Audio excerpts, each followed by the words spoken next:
you know, I'm gonna say this with humbly, but I really mean this. I think one day people are gonna wake up and realize that LL Cool J is the most important rapper that ever existed.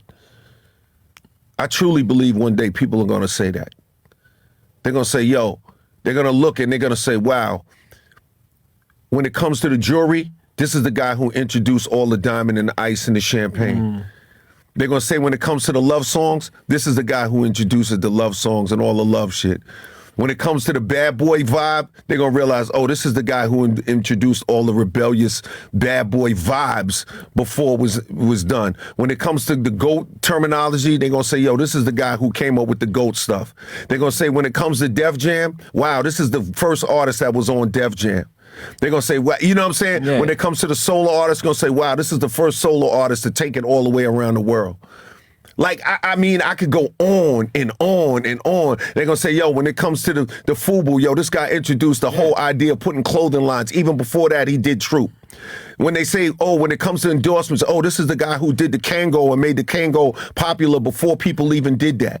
When they talk about television, they're going to say, oh, this is the guy who did the credible stuff on TV and at the same time was still making credible records and wasn't just doing TV and using rap as a launch pad. When it comes to business, they're going to say, wow, like I could go on and on and on and on and on. Yeah. So it's like, I feel like that's why in a lot of ways, it's hard for me to get into the movie thing, honestly. Sincerely, and I mean this sincerely, and it's like, that's why it's not really that interesting for me, because I'm doing so much and I've done so much for the culture that it's almost like it's unfathomable.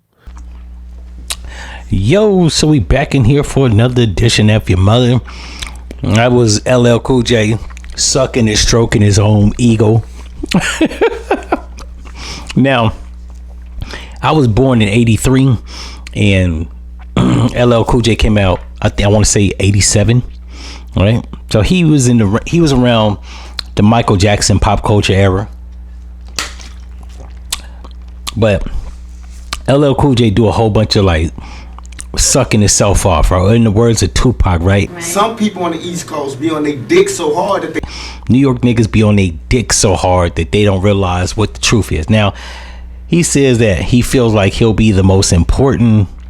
One day people will realize that he's the most important rapper to ever existed. Now, while I do think he is the archetype to every single pop rapper that's ever existed, I don't care if it's Jay-Z, Nas, Drake, he's not the most important nigga.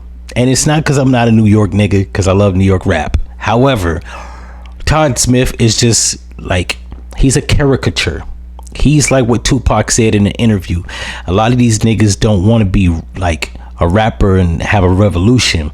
They want to be characters and cartoons, and like they want to play caricatures of themselves, meaning most rappers are what white people think black people act like. Especially white people that live in a 91% population with other white people that only see niggas on TV. They don't live around a black person, a brown person, a mixed person. Like, we're talking about the whitest of white. Now, I know it's a lot of niggas that's like, oh, they like to think that white and black people live harmoniously together. They don't, right? That's just in the urban cities, parts of New York, Atlanta, DC, and parts of Detroit. To be frank with you, there's whole states where niggas ain't there. Like Washington, niggas is 6%. Los Angeles, niggas is like 6%. The state of California, niggas is like 14%. Michigan, while Detroit is black as a motherfucker, Michigan itself is like, I want to say 13 to 14%. Like niggas is like milk. You go to places like Vermont, Maine, hell, upstate New York, niggas is nowhere in sight. There's not a black person in sight. Same with Florida, other than Miami, Broward County, and shit like that. You go to places like Tallahassee, Orlando, it ain't nothing but Cuban motherfuckers and white people. You know what I'm saying? And to keep it 100, I'm gonna run down the list of his albums. The only noticeable ones that I really fuck with is The GOAT that came out in 2000, right? That I want to say that's the album he put out where he crushed Cannabis. The Definition in 2004 was trash. Authentic, I didn't listen to it. Phenomenon, that's the one that came out with the something like a phenomenon. It was mid. You know what I'm saying? Bigger and Deffer in 1987. Like I was 3 years old, so 4 years old, so I don't know. Todd Smith 2006. Fuck no. Jay-Z Ruled 2006. Him along with DMX. You could throw Nelly in there. What else? 10 in 2002. I never heard that. Mr. Smith in 1995. I want to say this is when LL was the hottest next to Tupac. 1985 Radio. Once again, I was 2 years old. Mama Said Knock You Out. I think I was eight or seven, some shit like that. That was a hot ass album. I remember being 7 years old, listening to that on radio. That shit knocked. I ain't gonna hold you. It was better than Tupac's Tupacalypse Now that released in the same year. 14 Shots to the Dome, 1993. Fuck no. Tupac came out with Strictly for My Niggas. I think it eclipsed this shit. I want to say Snoop Dogg came out with Doggy Style. It eclipsed that shit. I ain't going in front. It probably has some bangers on it, but like he was in the backdrop because Death Row was running shit, so we can knock that shit off like they wasn't. Exit 13, 2008. I don't know. I wasn't around. I don't remember that. Strictly Business 1991. I'm gonna give them that only because 1991 I was listening mostly to Kid and Play and shit like that. Maybe a little bit of NWA. Return of the GOAT. I didn't listen to that shit. What else? The rest of them just LPs and mixes.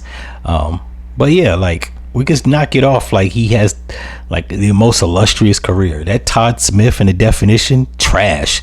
Nobody talked about that shit. The only people that listened to that was people that grew up on LL. Around that time, he had fell off. And I want to say 2004 was the album that Jay-Z didn't even want to promote. Now, don't get me wrong. He is the precursor, right? He was wearing the Kango. He did wear the big Dookie rope. He didn't introduce niggas to Ice. Knock that shit off. Biggie had jewelry in 97. Jay-Z had jewelry in 95. Tupac wore jewelry in 90. I want to say 1993 till he got shot. There were a lot of artists that had diamonds and gold and shit like that. This isn't new. And he didn't wear shit like that in the 80s. He wore that gold Dookie rope back in 1989. And I want to say 1990. There was niggas like Eazy-E had necklaces and shit. A lot of rappers had chains and shit. So I don't know. He's delusional. Just LL just stroking himself. LL is one of those dudes outside of the booth in the movies. I don't like listening to him talk because he sounds stupid as fuck, and he sounds egotistical. Like I don't even know how you could be almost 60 years old and you still riding your own cock. Get with the times. You know what I'm saying? He just in his mind, he's like one of these niggas that thought they was the nigga that still think they the nigga. Like you grow up, you get older, and you still think you that man. He's 57. He in his mind, LL is still that 23-year-old nigga. It's like, bro, a lot of niggas be stuck in a time continuum. You got to catch up to the times. Like you haven't been that nigga in a long time. You've had Jay-Z, Nas, DMX, Tupac, Redman, Method Man. You've had so many rappers be that nigga. You just ain't that nigga no more, bro. And it's okay. Like, if we gonna do all that shit, like we just go forget Melly Mel came out. He was rocking a gold chain with the shirt off, talking all that hot shit on records with the Kango. And you talking about he the first nigga. Melly Mel had a Kango, nigga, in 1980. I want to say, what the fuck was it? 82. And he'll just be riding his own cock, man. This nigga's crazy and delusional. It's like him, Lisa Ray, Vivica Fox. All you senior citizens need to sit the fuck down somewhere. I don't even know why people like this even give interviews. After 55, bro, retire. Go enjoy the rest of it. Stop working. Niggas still doing movies and still trying to do records with Eminem and shit. Like, and while the one with Eminem was actually dope, I listened to it. The Murdergram. Come on, son. You're not the most important rapper ever. That title goes to Tupac because you ain't saying shit on the record. LL was saying a whole bunch of abstract shit. Talking about he beat a 50-foot man and wrestle a python and shit. Come on, son. Shut the fuck up. Realistically. And there's a lot of rappers that while they can rap, they ain't saying shit. Biggie used to rap. He wasn't saying shit. hip hop is more than rhymes and words. It's about a message, how you make people fucking feel. If you want to go that route, Tupac and DMX eclipse LL Cool J because you can feel the shit they were saying. While I like a lot of LL Cool J songs, I can't feel that shit. Except Hey Lover. I made love to that shit. He made a lot of shit for you could fuck hoes to. Ain't gonna front. That was in love.